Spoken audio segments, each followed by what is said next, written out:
Hey guys, to make sure you keep getting great content from us, definitely hit subscribe and consider leaving us a nice review. It helps us know how we can improve the show and helps us to find a larger audience.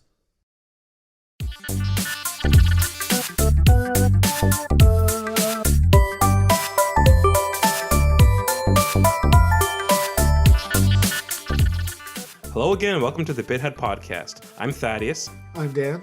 And this is episode 19. I'm going to talk about Link's Awakening, and then... AI in the Somnium Files. Yeah, we'll both talk about that one since it's the only one we both played.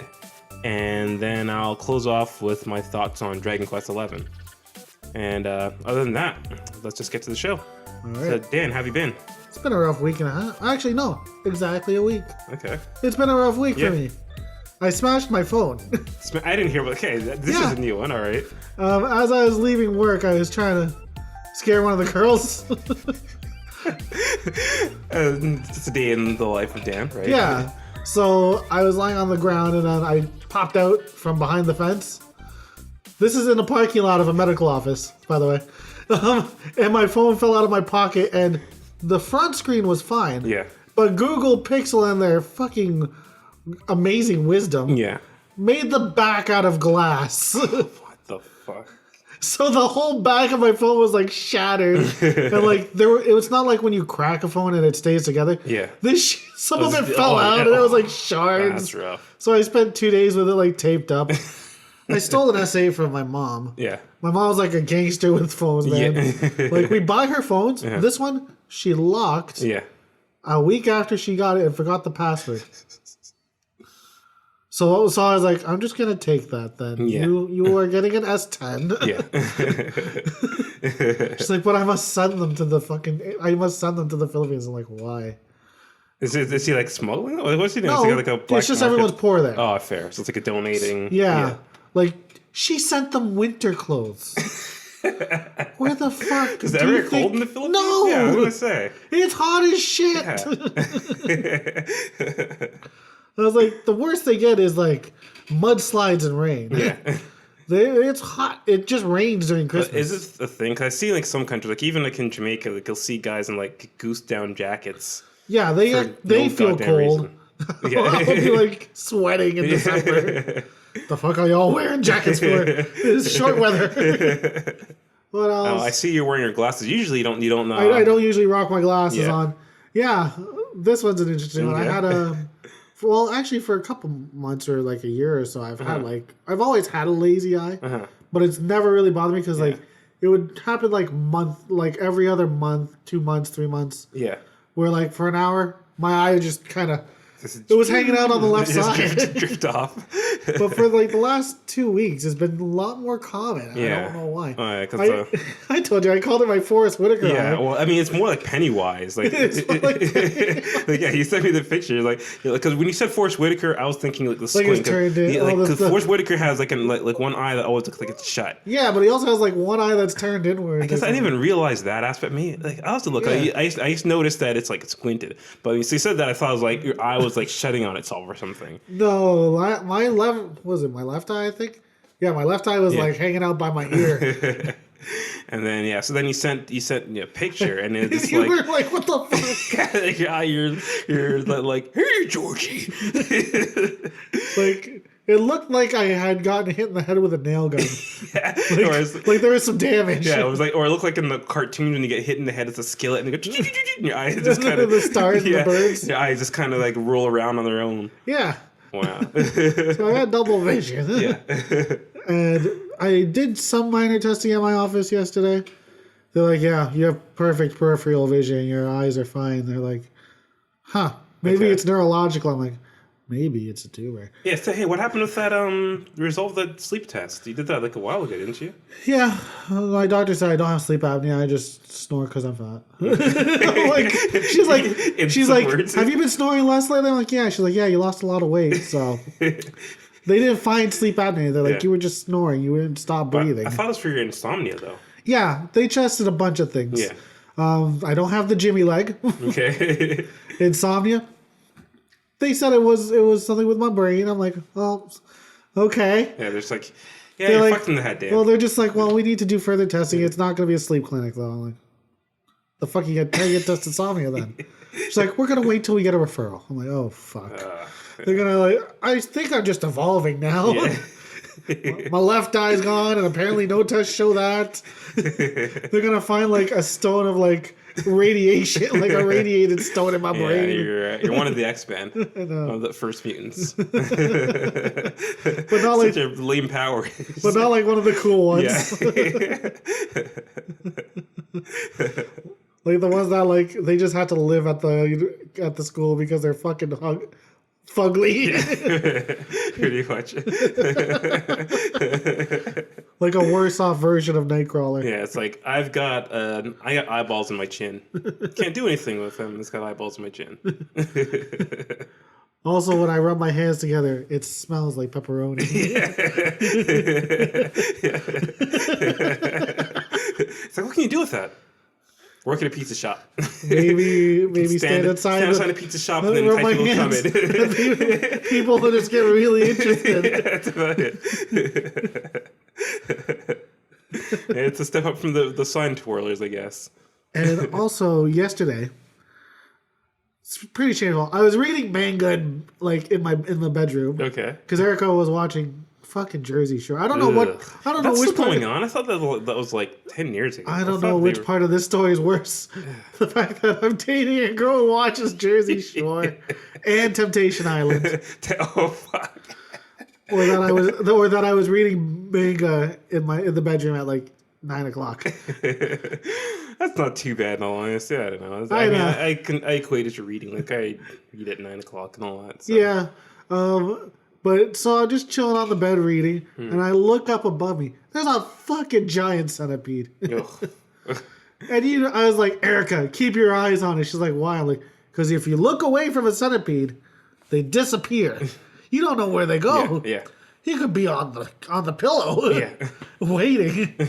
I got the Dyson vacuum. And I had to fucking. Well, because I was looking for something to throw at him. Yeah. So I grabbed one of my medical textbooks and whipped it. And Erica's like, don't throw that at the ceiling, please. I was like, fine.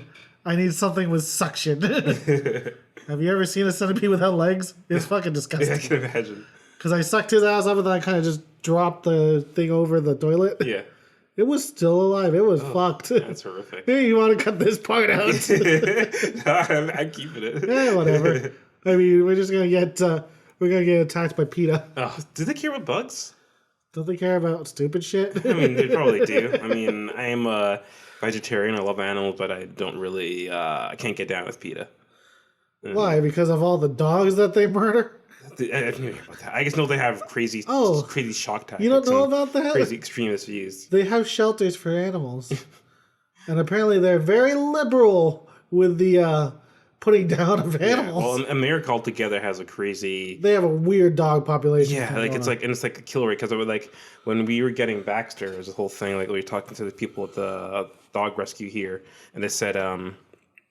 they recommend getting dogs from America because of a higher kill rate. Like here, it's like 6%. Yeah, over we there. Basically let them live for like a year or two. Yeah, and also we don't have we are more responsible with spaying and neutering pets. And usually if we have a dog, it's your dog. I rarely see stray dogs. Yeah, but there it's like I've never seen a stray dog. I don't think so. I've either. I mean, I've seen coyotes. Just coyotes. I see. Yeah, I've also seen lost dogs. Yeah. I tried to actually corral one into my car, but he wasn't having it.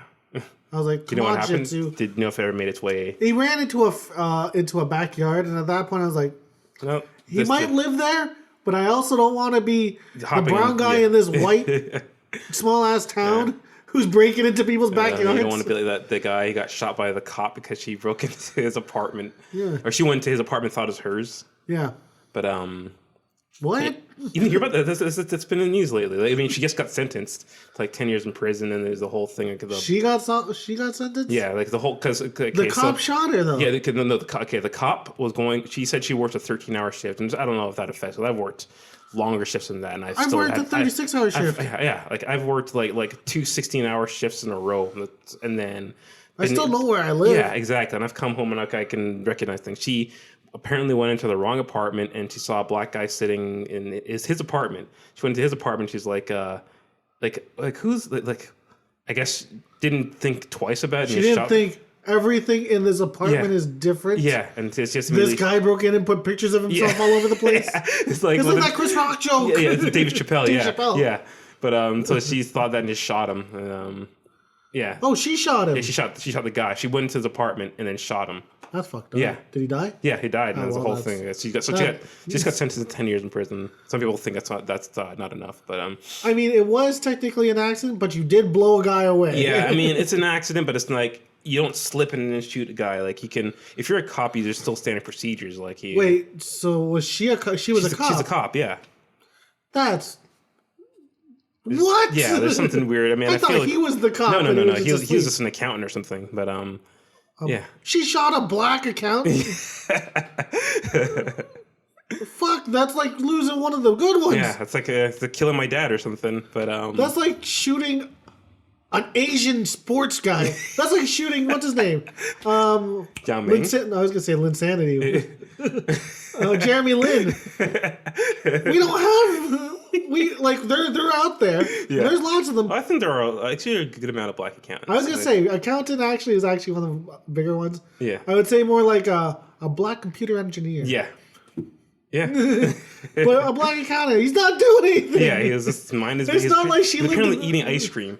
And it's not like she lived in the hood where, apparently maybe you'll see a black guy in your house and they're a thief. Yeah. He was eating ice cream. Yeah, he's eating ice cream on the couch. It's like, so. This is even worse. I thought maybe he was like rummaging or coming out of the bathroom or something. He's apparently sitting there eating ice cream on the couch. Oh, shit. You should kill a black man eating ice cream? How much more defenseless does this guy look? That's why she actually got sentenced. It's not like he was brandishing a knife. He's eating ice cream. Yeah, I mean, the worst he could do is stab her with a spoon. Oh, I mean, those prison shifts, Yeah. Oh my god. Yeah, I thought you would have heard about this. No, so if it wasn't even on your legal podcast or anything, I thought that would have been. The guy on my legal podcast, he's been going to a lot of conventions. I see. So he's just been doing like 15-minute streams, and I hate when people stream from like a hotel because the internet's garbage. Oh yeah, of course. So I've dipped out of that for the past 2 weeks. Fair enough. He's like, yeah, I gotta make an update. I'm like, yeah, I don't give a shit. I'm here for the good shit. Yeah. Reading about citations.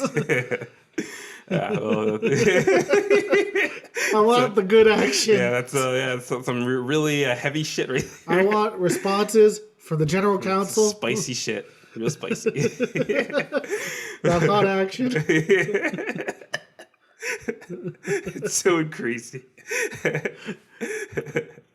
But yeah, so to close it off, I mean, I was getting at the whole thing that like America's kill rate of dogs is like in like the mid to high 60s. So that's why we got our dog. That's like the kill rate for people. Yeah, pretty much. Like they're neck and neck. But yeah. So that aside, I guess we'll get to the show. We went on quite a few days from like dogs to. Remember when right before we hit start or before we hit record, I was like, I think there's gonna be a more tame podcast today. No. I'm not really angry about anything. I think it's literally impossible. Crazy. It's impossible to actually have a tame podcast. Shit. So yeah, well, I think we got it out of our system, so we can get to the show now. Yeah, so I'll start off with Link's Awakening. So, as you know, it's a remake of the Game Boy. OG Game Boy. OG Game Boy game from 1993. They remade it for the Game Boy Color. Was it Color? Yeah, and it's the 98, and it's called Link's Awakening DX. So it's just the same game with a paint job now. And it's a remake of those games, beat for beat remake. The only thing they did is just give it the nice fresh coat of 3D paint. Also, though, they did improve quality of life things. I think earlier on when we were talking about it, the original only had 2 buttons. Yeah, so you have to like put your sword away if you wanted to equip another item and do stupid shit like that. This time, yes. Did you try equipping the bow and bomb at the same time? The bomb arrow, yeah. Does it work still? Yeah. Okay. Yeah. Because that thing was like legit. Yeah, well, it fucks up bosses. Yeah. Like you're just launching nukes at the boss. I beat. Okay, should we say I beat the original? Yeah.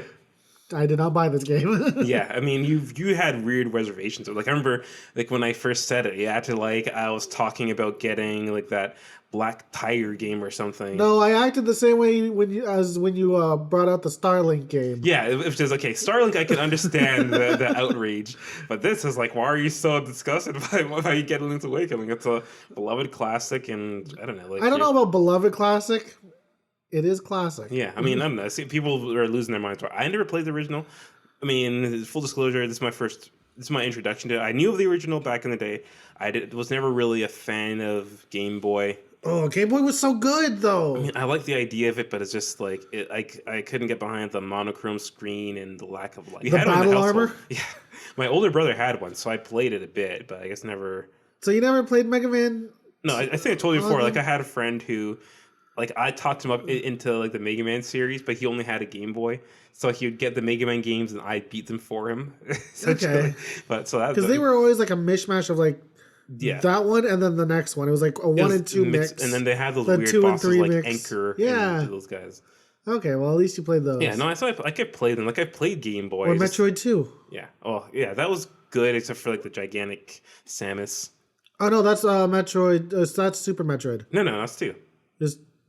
Samus's Return. Super Metroid is the Super Nintendo one. Well, okay, 2 is the one where it's like Samus is like half the size of the screen. Yeah.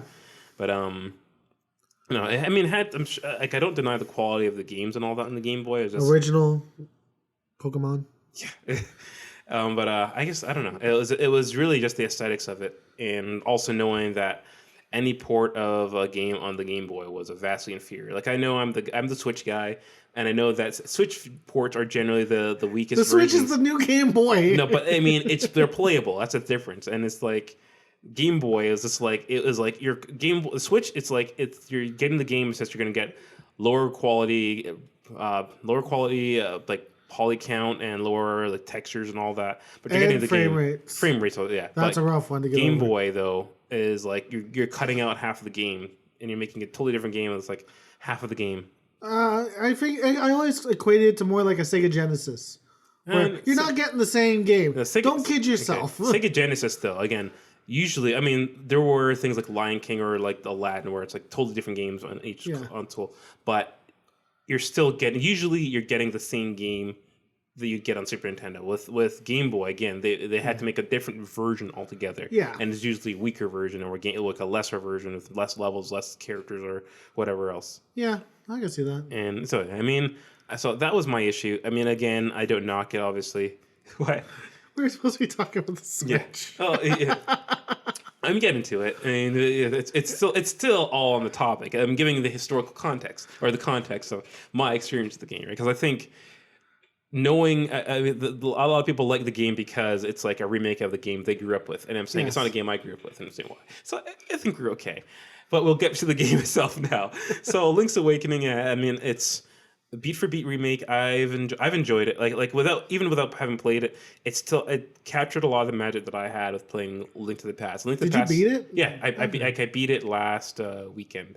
Okay. So yeah, I mean, it's a nice game. I know you had also issues with the length of it. You said it would be too short, and honestly, it's a perfect length for me because I mean, 8 hours. It doesn't tell you how long you play. That's the thing. Oh. I assume it might have been like 10 to 12 hours though. Like it's because I remember beating it over a weekend of camping. So okay, yeah, like it's short. I mean, the only thing they padded out. So one of my issues with it is like there are some old school wrinkles that kind of show up, like the stupid padding out. Like the map will have areas that you can easily walk across, but you can't just because invisible walls. Yeah, invisible walls, or it's like stupid things like, or you're gonna need the hook shot to get across this extra hole or something. Yeah, just put a fucking cliff there. Yeah, it's like the things with like it's logically I should be able to get around these things, but you can't because of the game's restrictions that they don't want you to get there yet. Yeah. So things like that, it's like obviously but I know it is what it is. That it's a remake, so I didn't get too far of it. But I like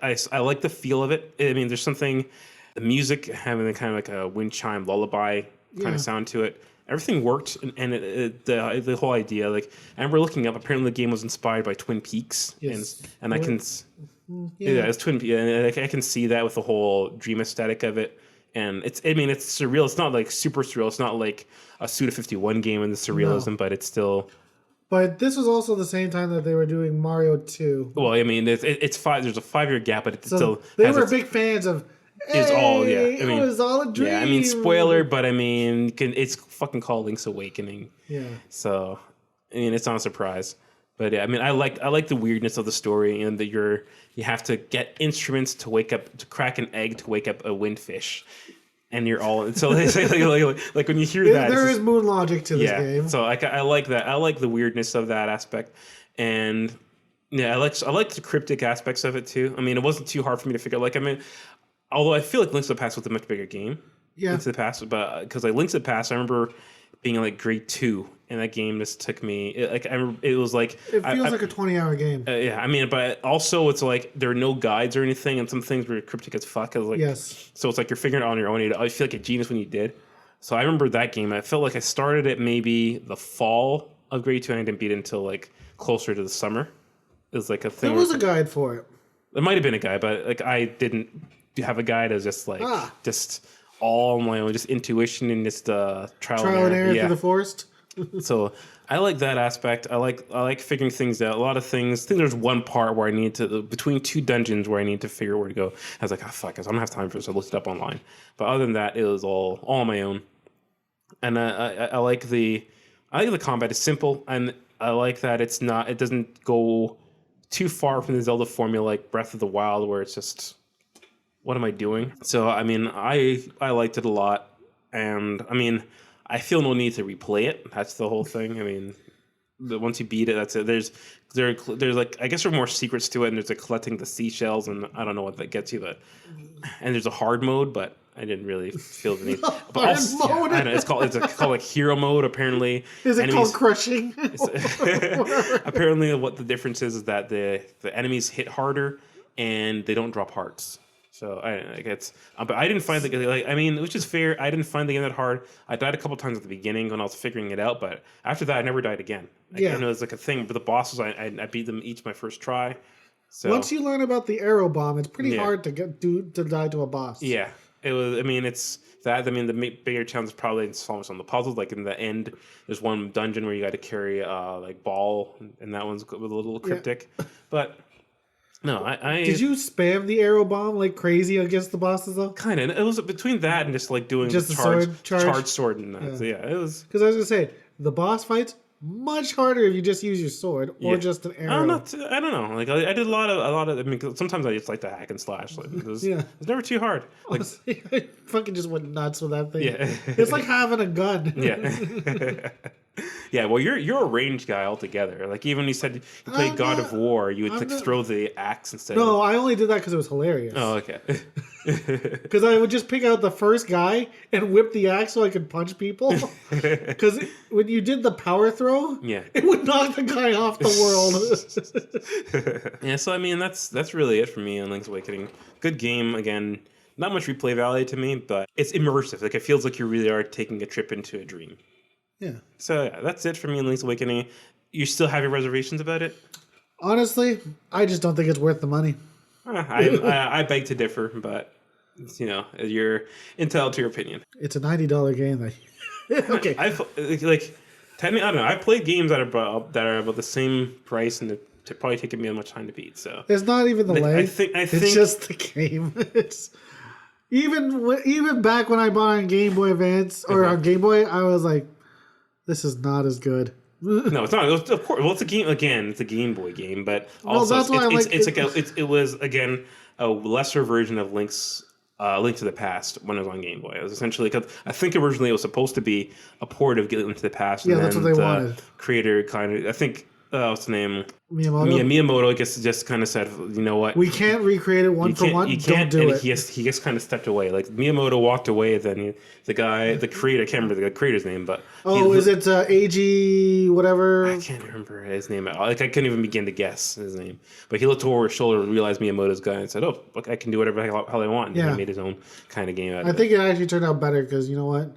You don't want a second rate. Exactly. So I mean, Link to the Past. So there you go. So I mean, it's definitely a lesson Link to the Past, the original game, but also its own kind of unique thing. And I give it respect for that. Yeah, so AI Somnium Files, we both played it. I think we didn't, it was like not even something we coordinated on. No, we didn't, because I don't know when you ordered your copy. I think we might, okay, so I ordered mine. Okay, so when did you order yours? It was, I think it's close, because I know the week Pally was here, you were like, oh, you're getting the new Spike Chunsoft game. I was like, oh yeah, I ordered that too. It was like, and I said it's like taking forever to come in, and then I ordered mine like very close to when they announced it. It was maybe 2 days before release. That you placed your order. Yeah, I always pre-order 2 different copies on Amazon. Okay, one is the collector's edition. I always try to get that locked in, and then I always do a regular pre-order. Yeah, I kind of do that too. Actually, side note.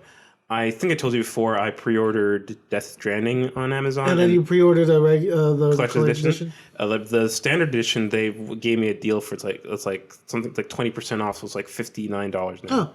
Do you want that? Yeah, I'll just cancel my Amazon order. Yeah, cancel your order. Because I told you I didn't get it. I didn't get the damn... I didn't get it on sale. I was like so pissed. So yeah, I'll like even I'll get it. Just give me your address and I'll send it to your address and all that. And yes, but we'll work that out later. So we both did that, and then it was like the same thing also happened where it was like mine came the day of. Yeah, mine came yesterday. I mean, but I ordered.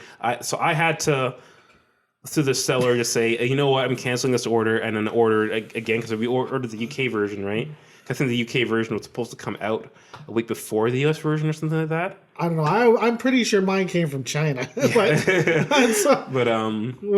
they released theirs in China the same time as the UK. Okay, so maybe that's what they're doing. I know it was taking ages. Yeah. So it was like we did that, and then I just canceled it, and I ordered the American version. I did that on the Friday. It came in on the Monday. And then I've been playing it that since. And the UK version I ordered way back just came in yesterday. Oh shit! So I was like, you know what? Yeah, I'm pretty sure they shipped yours by boat. Yeah, like by rickshaw or something. You know, but King Kong with a tugboat with King Kong attached to the back. Pretty much. Yeah, so I got to send that back eventually. I haven't yet. I still have it here. Since I got it a week before, I've played a lot more than you. Yeah, and I think you're generally more acclimatized to those kinds of games than I am. Yeah, I'm used to the weebiness. Yeah. Okay, although I did call you and I was like, I don't know if I can play this game. I texted you. I was like, I don't know if I can play this game. Yeah. These characters are annoying. Yeah, but then you said, after that, yesterday you said you got every ending. Yes. So it's like... Well, I don't know if I want to spoil too much for you. Okay. You feel a little bit better when more murders happen. Okay. That's all. All right, noted. So yeah, AI Somnium Files, it's by Spike Chunsoft, and it's a visual novel game. Yeah. They did the Danganronpa, right? I don't know. I think so. And then I don't know if it's the same team though. But maybe it's the same company, but not the team. I'm not even that well versed in it. I picked it up on a whim. I don't even know why. Like I'm not even that much of a visual novel player. But it's the whole idea of it though is so interesting. Yeah. You are a cop, and basically the way you solve crimes is by going into other. Little weird. You drug the suspects, and then you go into their dreams, and find out information. Here's the thing that's weird about it: you don't actually find much out in those dreams, but basically, when they wake up, they just confess to stuff. It's kind of like Persona. It's kind of like that. It's like the altered. You stole their treasure from their palace. Yeah. Bit of Psychonauts too. And the way you do this is that for some reason, your main character, Kaname Date, does not remember what happened before 6 years ago. Kaname Date is a detective who has one eye. That's one eye, and his other eye is like a little... He lost his left eye, and the new one is a cybernetic robot that has an AI. You can see where this game is going. It's just like talking about it. And... the murders, so he has his left eye missing. Yeah. There's a new murderer out. And they're taking all of the left eyes as well. Yeah. Which mimics a murder 6 years prior, a serial killer murders, which mimics one 6 years earlier. That makes no sense. Let's try this again. The new murders actually mimic previous serial killings, where someone was killing all these girls and taking out their right eyes. That is actually of note. Note. Okay. Well, yeah. Don't go too far because I'm not too far in the game myself. So yeah, and I'm not trying. I'm trying to keep it within what you will have to learn. Yeah. Not the multiple paths. Right. But the characters are interesting. There's Kaname Date. He is your basic smart aleck detective. He's your smart aleck detective, but they also insert a lot of boob and perv jokes. I guess again that's standard in all the games too, like the perviness, like even Snatcher. No, this one is like goes from cheesy and funny to just cheesy and like I groaned a lot. I was like, oh. Even you, and you're the guy who plays like those anime titty games. Yeah, but like there are instances where like you'll have action sequences, and the robot in your eye, her name is Aiba. Yeah. It's short for eyeball, eyeball. Get it? She'll be like, Date, look, a porno mag on the floor. And he'll be like, whoa, a porno mag. So that he dodges a bullet. And she's like, normally I would tell you to duck, but your reaction to porno magazines is 0.3 seconds faster.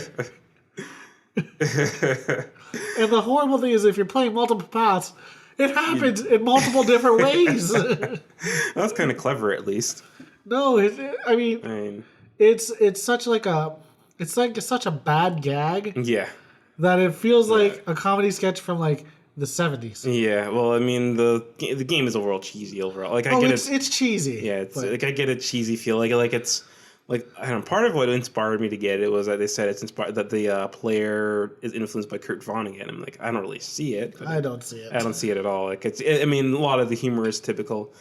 A lot of humor that I've seen in anime or just like Japanesey things together. It's like no, there are some that are true. There are as someone who's a giant weeb, there are some animes that are truly hilarious. Okay, not one of them. Yeah, this is not one of them. Like it's something about it will keep me playing. Like I do want to see it through, but it's not the best story that I've seen in the game. Actually, I recommend that you beat it because you have to unlock 3 endings to be able to kind of do. The thing I had a problem with is that I would do the first one whichever way I felt like it. Yeah. Because it has multiple branching paths. But if you're doing it in a way that is going to have a more complicated story, it will actually stop the story and say, the case cannot be solved at this time. Go back and choose a different path. Oh, okay. Because what it needs you to do is you need to basically solve a bunch of different ways so that it kind of slowly feeds you information. Until, because I honestly do think that if they threw everything at you, none of it would make sense. Yeah. So they introduce new information in every different path as to why certain things are happening. Okay. And then in the last one, it's like, oh, okay. And even the main character goes, wait a second. He'll be like, oh, I know this because of this. He's like, wait a second. How do I know this? There'll be times where he's like, oh, wait, why do I know these details? Yeah. If in this playthrough I never learned it. Oh, that's kind of cool. I like that little meta aspect to it. I like general meta stuff. So yeah, and you only have the biggest thing is mostly when you're doing your investigation, it's very very Phoenix, right? You're walking around, you're clicking, very much point and click. You're looking at things. Oh, what's this? Piece of paper on the desk. Oh, what's this? Marushka doll and stuff. But the interesting part is when you actually go into the criminal's mind. Yes. Because I haven't seen much of it yet. It's very much like a weird dream where nothing makes sense. Yeah. And physics actually is not a part of anything. Okay. Because you did the one for... Yeah, I did for Date himself, right? Where you have to... Oh, is that the only one you've done? I believe so, yeah. You didn't even go to the one where... So did you find the first murder victim yet? I thought, yeah. No, if you've met the girl, the guy, you've done the other one that's at the... the carnival. I'm just there. I just got to the carnival. Oh. It was I played. I got to. I was talking to a cop, and then I guess all right. Kagami. Yeah. And then I guess saved, and then all right, I'll get back to you later. Did you ask him his name a million times? No. I didn't do much. He gets mad. Yeah. I'm nowhere in the game. I've been playing mostly Dragon Quest XI this week, but I'll play an hour or not even an hour, like a segment every night before I go to bed. Oh, you got Those are rookie numbers. You got to pump those numbers up. Yeah, I know. As Matthew McConaughey says. No, when you go into their dreams, physics actually doesn't play any part. It's you have to do certain things that'll trigger and unlock certain areas, and you have to get through a certain number of mental locks. Yeah, I've seen that. Right? Yeah. So, like, there will be, like, a carousel, and then you have to, like, lift it up somehow, and you lift it up by, like, blowing or, you know, causing a whirlwind. I'm trying to make up weird examples so I don't spoil this too much for you. But it's interesting, but there are some characters that have generally terrifying dreams. Okay. And there's a couple where, like, they make you watch all the murders. Oh my god, I was like, I don't actually get that messed up about these things, but it was definitely like, I can't play this around Erica. Yeah. Because she'll have nightmares of people getting their eyes ripped out and stabbed and, like, you know, horribly murdered. And there are some characters that are very annoying. Yeah, I've seen a couple already. There's your character who I've already mentioned. He's alright. There's the eyeball who has her own personality. Yeah, I don't mind the boss either. The boss, she's hot. Yeah, you know, the boss, that character. Oh, yeah. She's your boss is actually, they call her boss. Yeah.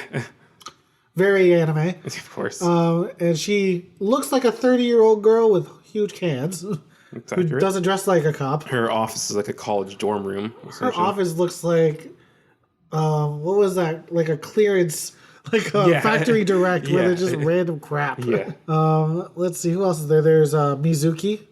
It's a young girl whose parents are involved or are somehow, well, her mom is one of the first victims you find. Yeah. Her mom is murdered and she has her left eye cut out. Yeah. And she's strung up on a carousel. And then you meet Ota, who's an otaku. Your dog is just chasing his tail right now. Yeah, Baxter. There's Ota, who's annoying because he's an otaku who's obsessed with an internet celebrity. Yeah. And, like, everything he does he's just a piece of shit. Yeah. 100%. Like, everyone in this game even knows he's a piece of shit. Yeah. And then there is Tessa, who's called Aset. She's basically a YouTube Twitch streamer, but, like, if you boil it down to the most annoying ones, I'm sorry. Yeah. Sorry for all the whatever Twitch streamers are out there. Well, that doesn't mean all Twitch streamers are annoying. No, but if you're wearing cat ears, dancing, and not even that's not even the annoying part. Yeah. You know what? I've never actually, like, watched people dance. I don't want one, yeah. I mean, if I'm going to get from point A to B, I'm going to take the direct route, if you know what I mean. Yeah. Pornhub. But no, like, she's just annoying. Yeah. But it was really that otaku kid that killed me. Yeah. But it gets better. People are dying. I mean, I'm making my way through, but I think I told you off air that those characters and they killed you, right? Yeah. The overt weediness or whatever is kind of.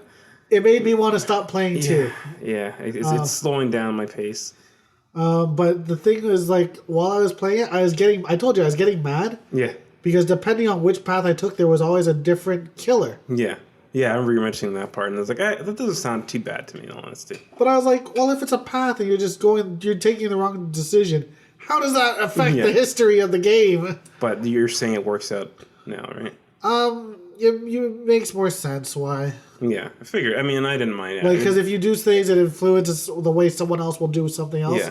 So something might not happen. Yeah. I'm trying to be as vague as possible. Yeah, no worries. Yeah.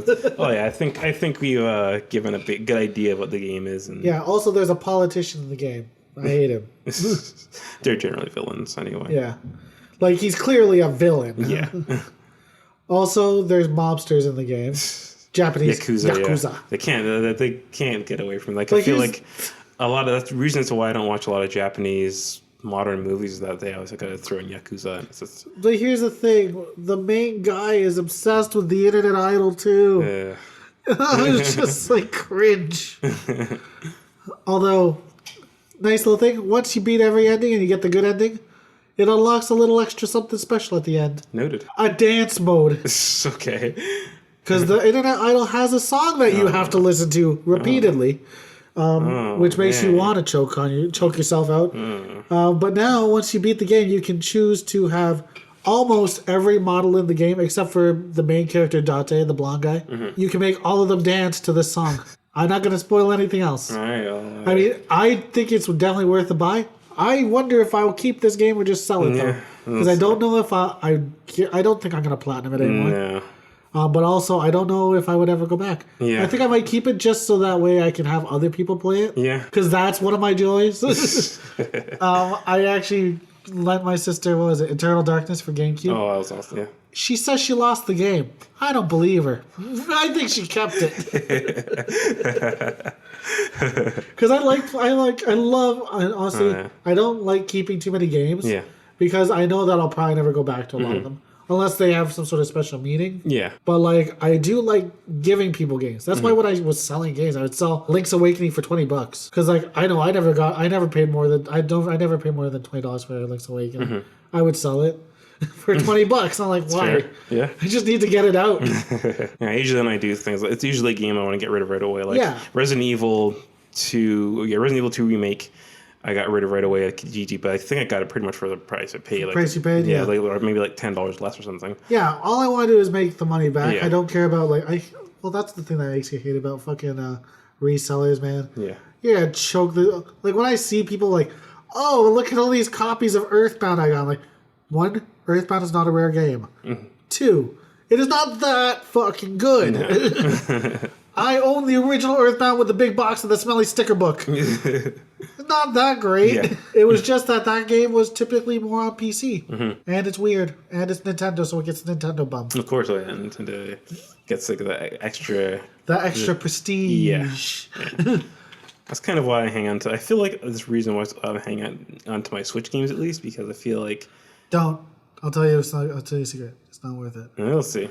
Like, Wii U games haven't really gone down in price. Who the fuck wants them? No, that's why. So Dragon Quest XI. Yeah, Dragon Quest XI.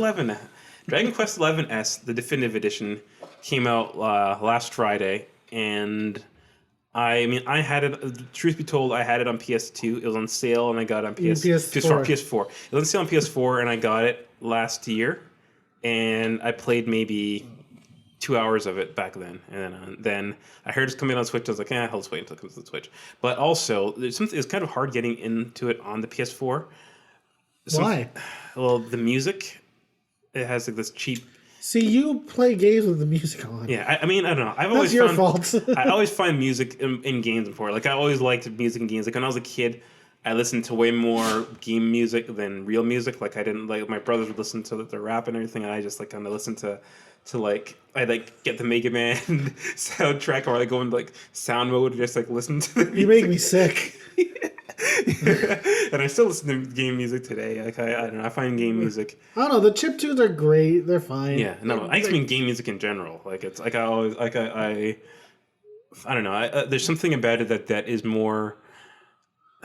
I mean, they are, because old school game music, they were so limited. I like the old chiptune stuff. Each note had to really pack a punch as opposed to be ambient. Some games now, more modern games, use the classical soundtracks. It's kind of very it's just more for ambience over anything else. You can't like orchestra. Yeah, you can't really you can't hum it or anything. But the music, it used it was like just all MIDIs in Dragon Quest XI. So it had a really flat, cheap feel to it. It's orchestrated, but very cheap sounding. And also, I mean, it's my mistake, but I was playing it the wrong way. I think by default it was set to follow automatic commands. So I wasn't fighting. I'm like, what's this combat system? Because it was like doing all things on my own. The characters running around doing the moves. And the side characters? Everybody. Did you have it set to... I didn't, yeah. I didn't realize that. You didn't set direct commands? No, I didn't realize that. Oh my... So were you just watching the battles? Yeah, and I was pressing things like, I'm doing stuff, right? And it didn't feel like it. I was like, oh, I don't know. So I did that. So that's my bad. I only admit that. But I haven't played any of the Dragon Quest games. I didn't know, like... So that was my mistake. I'm like, what the fuck is this? This is the easiest game ever. Yeah, so I was like, what the fuck is the combat system? So I wasn't getting into it for that, but then... I realized when I was looking at reviews and other stuff for it, and it's like, oh, there's that. So I was like, yeah, I'll still just wait. Then I got it, and I got the demo, and then the demo I got it because the save transfers over to the main game. So like, okay, I'll do that and I'll give it a shot. I thought the demo was only gonna be like 1 chapter or 2 hours, but it was like going on and on. You know, I could have so fully played this demo and talked about this. But you never said that we were going to talk about this. I thought I did. Okay. Well, I mean, not in a timely fashion. Fair I enough. wasn't going to pump out 11 hours yesterday. Yeah, fair enough. But yeah, so, I mean, I still recommend giving it a shot and seeing if you like it. Well, actually, I was just looking it up on Kijiji. It's actually $30. I could probably just pick up a copy on PS4. Yeah, there you go. I'm not going to pick it up on Switch. No, there's no point. I mean, so yeah, what I was going to... I mean, the Switch does have did you get the physical edition for PS4? Oh, no, digital. It was like a digital sale. I was like, I'll just buy it off you. Yeah. I wish you could transfer games on like PS4 and all that. The resale licenses? Yeah. There's no reason they would ever allow that because it's not profitable. They're not making any money off it. There's no point. They're not Microsoft to do with weird shit. Yeah. Yeah, so I really like Dragon Quest XI. It's not even now that I'm playing it the right way where I'm actually inputting the commands for the fighting. It's still it's not that engaging. Like it's like something like Octopath Traveler or even Fire Emblem Three Houses. You're really you're kind of strategizing with the combat and you feel like you're really putting some work into it. It still feels really basic. Like I never feel challenged during the fights. It's not a very hard, it's more the will to grind. Yeah, will to grind. The exploration is I guess atmosphere. Like I really like the atmosphere. Even on Switch, the graphics are very gorgeous. Like I'm amazed at that it looks. It's still not as lush as the PS4 version or PC version, but it is. I'm surprised it works. Yeah, it works, and it doesn't have the typical slowdown issues. Like even Link's Awakening had a lot of slowdown issues, which I was surprised by. That I question because I'm like usually RPGs are a little bit easier. Yeah. I can actually see Link's Awakening fucking up the Switch because of the type of graphics, but also because of how many sprites will have to appear on certain screens. It's only in the villages where you get where there's a lot of sprites. Yeah, that's where it comes down. But other than that, there's no slowdown.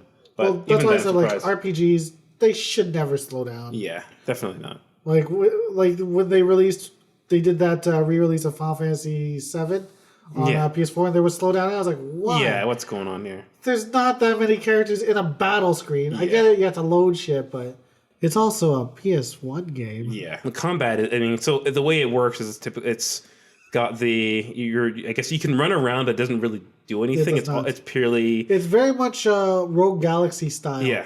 It's just like you're not really. It doesn't feel like. I mean, I thought it was affecting things. You do minimal damage. Yeah. With attacks. Yeah. Yeah. And it's like you have the menu system. I feel like you can tell that it's based off the classic menu. Like it's a very simplistic menu. Here's a little tidbit. Okay. Final Fantasy VII Remakes could be exactly the same. Okay. Interesting. Yeah. But I heard there's different. You can choose. They give you the option to just turn it to turn-based, though. Yeah, so I might even do that. I was planning on it. Yeah, so I mean, it's got that in the basic menu.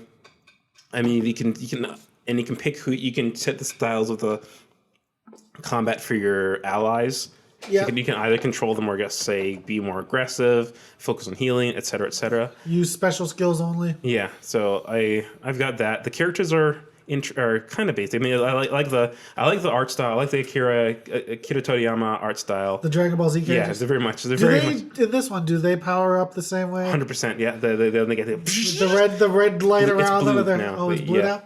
And then their hair goes Super Saiyan. Well, their hair. I mean, in this animation, they kind of, but then it's normal afterwards. Yeah, but then it's just for the one attack. Yeah, but yeah, then they do that. The Super Saiyan power ups are getting hit a few times, and the characters are kind of they're. Some are basic. There's one character who's just ridiculous, and it's like I don't know if he's funny or annoying, but there's a character named Sylvando who's like a circus performer, and he's just the gayest. He's the gayest stereotype ever. Like I'm surprised people don't find it offensive.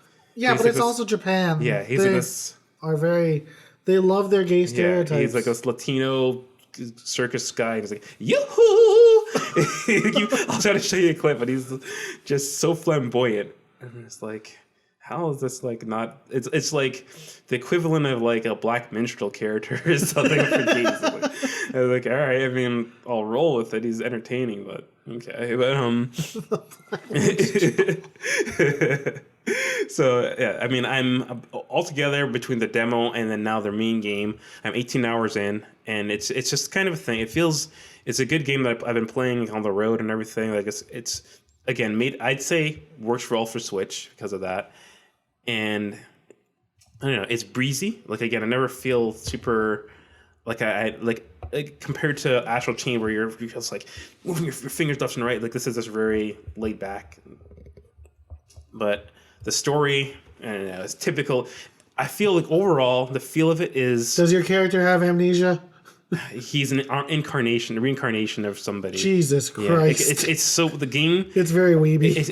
It's such a generic RPG. Like, it's really it feels, but it's so generic that it feels like it's a classic. Like, it's just fully embracing its classic nature. Like, everything about it, like the music style, the characters are just like your typical anime trope kind of character or RPG trope. Like, you're the hero, you have a thief, you have your healer. Like, no one's super unique, or they're not trying to do anything unique, but I feel like because of that they're going the opposite way and fully embracing just how old school and it's supposed to be. I feel like it is a nostalgia trip for something that I have no real connection to, but I still connect with it anyway. And there are so the Switch editions, to my understanding, there are things like you have this classic mode. You can switch it to classic mode. I've toyed around with it a bit. So you can play the whole game looking like the Super Nintendo style, top-down kind of view. There's some quests. There's a special quest which you have to transport to there, and you travel different parts of the old games, and you do stuff in them in like the 16-bit art style. I think there's an extra dungeon or something. I think you can choose to marry other characters as opposed to the love interest in the beginning or something like that. Yeah, you have optional marriage options. Yeah, so it's got that, and I think there's other little issues like. I think all that was everything except for the 16-bit was available on the PS4. No, apparently not.